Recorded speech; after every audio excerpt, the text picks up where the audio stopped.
stations within 20 kilometers to the nation's borders. Mr. Speaker,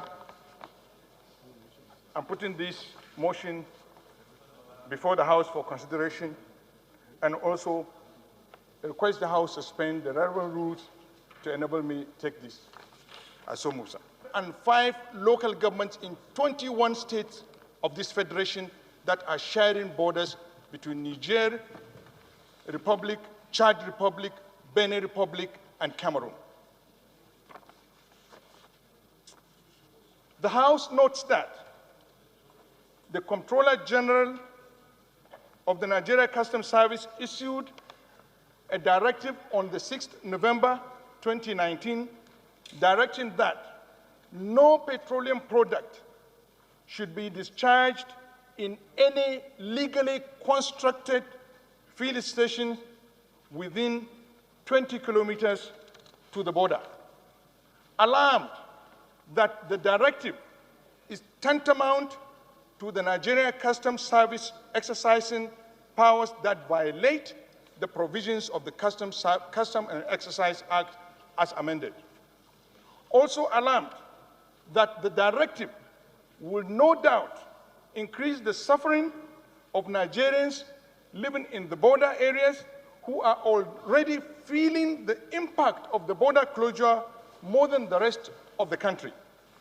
Concerned that no alternative provisions has been made to cater for the needs of the border communities, knowing fully how dependent the Nigerian economy is on petroleum products. Also concerned that the Department of Petroleum Resources, DPR, whose statutory duty is to close petrol stations and regulate supply, is yet to make any clarification on the issue. Worried about the inadequate public enlightenment on such a far-reaching sudden directive on an agency of government that will inflict untold hardship on people. Further worried about the loss of lives, jobs, transportation challenges, and general inconveniences that will arise as a result of such directives, which will affect hospitals, businesses, and the livelihoods of Nigerians as the poor power supply is well known in this country. Hence, the reliance on petroleum products for such energy. The House resolves to urge the Nigeria Customs Service to review its ban on the supply of petroleum products to border communities as it contravenes the provisions of the Customs and Excise Act as amended.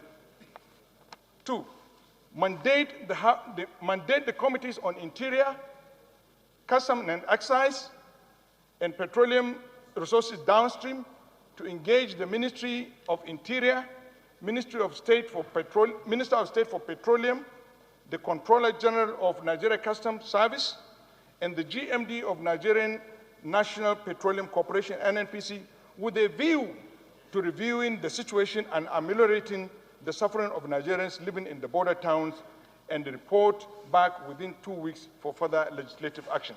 I so move, sir. Lead the debate. Mr. Speaker, Nigeria shares a land border of kilometers with Niger Republic. My community is one of those living on those 1,497 kilometers. We share 1,609 kilometers with Chad Republic. I cannot remember that of Cameroon. Mr. Speaker, all along, there are communities, legitimate Nigerian citizens living on those borders. Mr. Speaker, these sudden directives, this issue, Mr. Speaker, in the next 30 or 25 days, we're approaching Christmas. You look at the relevance of the petroleum products to these communities, how will they survive during these ceremonies? It will be difficult. Today, in my town, in my village, on the border town, a gallon of petrol is 1,200. Mr. Speaker, the petrol stations that they say they should not discharge, they are constructed by law They were declared by DPR. They were constructed and they were registered by Corporate Affairs Commission. No arrangement was made to cater for these communities. Today, if my people travel from Jibia to Katsina, it's 45 kilometers to buy petrol, to come to power their generators, to do irrigation. They confiscate the petrol along the way. If they want, they can go and check. I do not know what is happening from Birni Kebi, down Kebi, Kamba.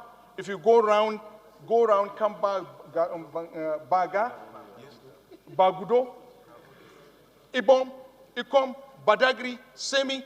Sir, this is not acceptable. If the customs are failing to do their job, if they are covering up on the understanding that there is smuggling of this product, who allows the smuggling? Let them shut down any petrol station that is engaged in smuggling, not inflict this hardship on Nigerian citizens. So I appeal to look at these directives with human face. Our people are contending with the border closure. Yes, we agreed. But Mr. Speaker, if we push our neighbors to the wall, we do not know what will happen. Mr. Speaker, these are Francophone countries. Nigeria is sharing a very strategic relationship with them. Nigeria is very influential in Africa. Mr. Speaker, we can get what we want without inflicting this hardship on our people. Say aye. Those against say nay. The ayes have it.